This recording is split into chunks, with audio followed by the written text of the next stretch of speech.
Your specific person doesn't need a reaction.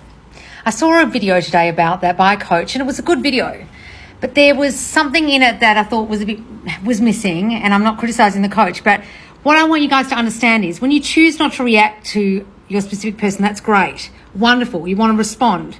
But if you're just stepping away from them and setting a boundary of sorts and being like, this doesn't feel good, see you later, you can set that boundary, I guess, or step away, or whatever it is you say you're doing in your mind, great.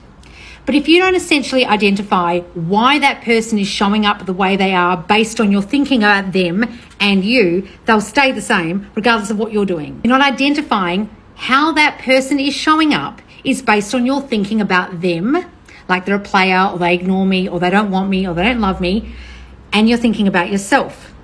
I'm not loved, I'm not wanted, yet again I'm being ignored, yet again I'm getting abandoned, people are pulling away from me, people ignore me, relationships don't work out for me, why doesn't things ever work out? Why don't things ever work out?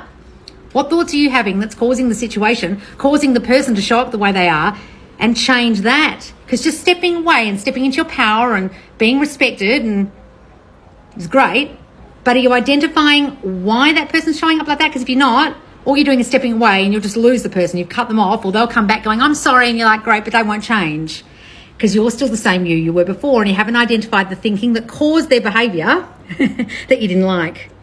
Everyone is reflecting you guys, and you are the only cause. It's not blame. It's understanding that everyone's reflecting you. So stepping away or stepping into your power is wonderful, but it won't change anything. If you're lost about what I'm talking about, do get my self-concept course out now, because it's about changing you, not them.